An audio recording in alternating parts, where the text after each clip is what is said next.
அருமையான கர்த்தருடைய பிள்ளைகளே, இந்த நாள் உங்களுக்கு ஆசீர்வாதமாய் இருப்பதாக. கொலோசு 2 அதிகாரம் 3வது வசனத்திலே, அவருக்குள் ஞானம், அறிவு என்பவைகளாகிய பொக்கிஷங்கள் எல்லாம் அடங்கி இருக்கிறது என்று வாசிக்கிறோம். நம்முடைய ஆண்டவர், நாம் ஆராதிக்கிற தேவன் ஞானமும் அறிவும் பொக்கிஷமாய் வைத்திருக்கிறவர்.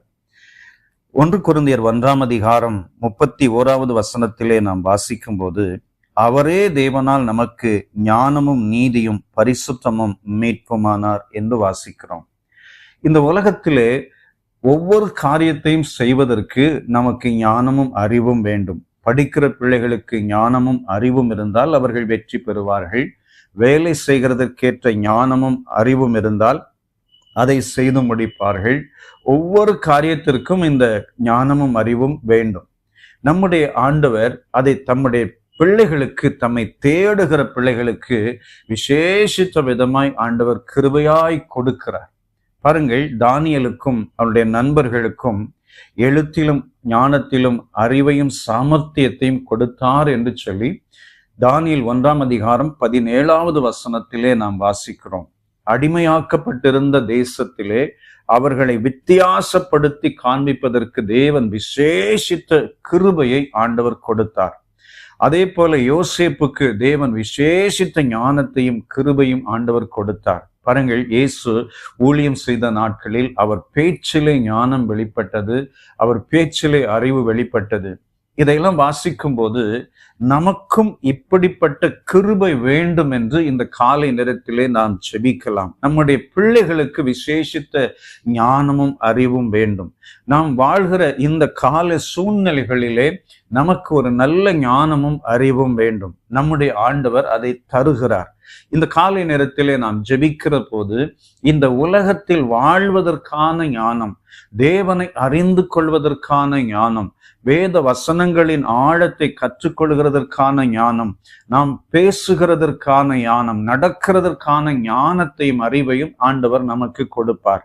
சில நேரங்களிலே சில குடும்பங்களில் பலத்த போராட்டம் வருகிறது, சில சூழ்நிலைகளிலே போராட்டம் வருகிறது, தொழில்களிலே போராட்டம் வருகிறது, நஷ்டங்கள் வருகிறது என்று யோசிக்கும் போது அவர்கள் சொல்லுகிற ஒரு வார்த்தை, நான் ஞானம் இல்லாமல் இந்த காரியத்தை பேசிவிட்டேன், ஞானம் இல்லாமல் இந்த காரியத்தை செய்துவிட்டேன், ஞானம் இல்லாமல் இந்த காரியத்திலே இறங்கிவிட்டேன், அதனால் இப்பொழுது நான் பாதிக்கப்படுகிறேன் என்று சொல்லுவார்கள்.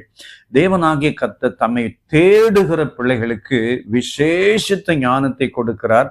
அவர், நான் உனக்கு போதித்து நீ நடக்க வேண்டிய வழியை உனக்கு காண்பிப்பேன், உன் மேலே கண்ணை வைத்து ஆலோசனை சொல்லுவேன் என்று சொன்ன பிரகாரமாய் ஆண்டவர் ஞானத்தினால் நிரப்பி நடத்துகிறார். பாருங்கள், சாலமோன் ஞானத்தை கேட்டார், ஞானத்தை ஆண்டவர் கொடுத்தார். அவர் சகல ராஜாக்களை பார்க்கிலும் ஞானம் நிறைந்த ஒரு மனுஷனாக தேவன் வைத்திருந்தார். இந்த காலை நேரத்திலே அருமையான சகோதரா சகோதரி, உங்கள் வாழ்க்கையில விசேஷித்த ஞானத்தையும் கிருபையும் தேவன் இந்த நாளிலே உங்களுக்கு கொடுப்பாராக. அவர் நிறைந்த நன்மைகளை செய்கிற தேவன், நிறைந்த ஞானமும் அறிவும் உள்ள தேவன். அவர் தம்மை தேடுகிற பிள்ளைகளுக்கு இந்த நாளிலே பேச வேண்டிய காரியங்கள், நடக்க வேண்டிய காரியங்கள், செயல்பட வேண்டிய காரியத்திலே ஆண்டவர் ஞானத்தை கொடுத்து நடத்துவார். ஒருவேளை நீங்கள் அலுவலகத்திலே வேலை செய்யலாம். அந்த அலுவலகத்திலே குறிப்பிட்ட காரியத்திலே எப்படி பேச வேண்டும், அதை எப்படி செய்து முடிக்க வேண்டும், ஆண்டவரே ஞானத்தையும் அறிவையும் எனக்கு கொடுங்கள் என்று சொல்லி நீங்கள் கேட்டுக்கொண்டிருக்கலாம். இன்னைக்கு நீங்கள் தைரியமாய் போங்கள். கர்த்தர் விசேஷித்த ஞானத்தை கொடுத்து கர்த்தர் உங்களை அற்புதமாய் நடத்துவார். ஒரு சாப்ட்வேர் கம்பெனியில வேலை செய்கிற ஒரு சகோதரன் ஒவ்வொரு நாளும் காலை நேரத்திலே இப்படி ஜெபிப்பார், ஆண்டவரே, இன்றைக்கு என்னுடைய ப்ராஜெக்டிலே நான் செய்து முடிக்கக்கூடிய வேலைக்கு தேவையான ஞானத்தையும் அறிவையும் எனக்கு கொடுங்க ஆண்டவரே, நான் அந்த காரியத்தை செய்து முடிப்பதற்கான விசேஷித்த கிருபை கொடுங்க ஆண்டவரே என்று சொல்லி அதிகாலையில் ஜெபிப்பார். இரவு நேரத்திலே, கர்த்தாவே, அதை செய்து முடிக்க எனக்கு ஞானமும் கிருபையும் தந்தபடியினால் நான் உம்மை ஸ்தோத்திரிக்கிறேன் என்று சொல்வார். பாருங்கள், அந்த சோன் சொல்வார், ஒவ்வொரு நாளும் கர்த்தர் என்னை அற்புதமாய் நடத்தினார், ஒவ்வொரு நாளும் என் தேவன் என்னோடு கூட இருந்து கிரியை செய்தார். இந்த நாளிலும் ஞானத்தினாலும் அறிவினாலும் நிரப்பி உங்களை நடத்துவாராக. எல்லா காரியத்திலும் ஆண்டவர் உங்களோடு இருந்து பெரிய காரியம் செய்வாராக. நம்முடைய தேவனாகிய கர்த்தர் தாமே ஞானமும் அறிவும் நிறைந்த தேவன், தம்முடைய பிள்ளைகளுக்கு அதை கொடுத்து ஆசீர்வதிக்கிறார். நான் உங்களுக்காக ஜெபிக்கிறேன். அன்பு நிறைந்த பிதாவே, இன்றைக்கும் உடைய பிள்ளைகள், படிக்கிற பிள்ளைகள் ஸ்கூல் காலேஜ் போகிறார்கள், அவர்களுக்கு ஞானமும் அறிவும் வேண்டும். வேலை செய்கிற பிள்ளைகளுக்கு ஆண்டவரே ஞானமும் அறிவும் வேண்டும். குடும்பத்தில் இருக்கிறவர்களுக்கு அப்படிப்பட்ட கிருபை வேண்டும். ஆண்டவரை வாகனம் ஓட்டுகிறவர்களுக்கு அப்படிப்பட்ட கிருபை வேண்டும். ஆண்டவரே வியாதியோடு இருந்து என்ன மருந்து சாப்பிட வேண்டும், எப்படி சாப்பிட வேண்டும், என்ன செய்ய வேண்டும் என்கிற விசேஷித்த ஞானமும் அறிவும் கொடுப்பீராக.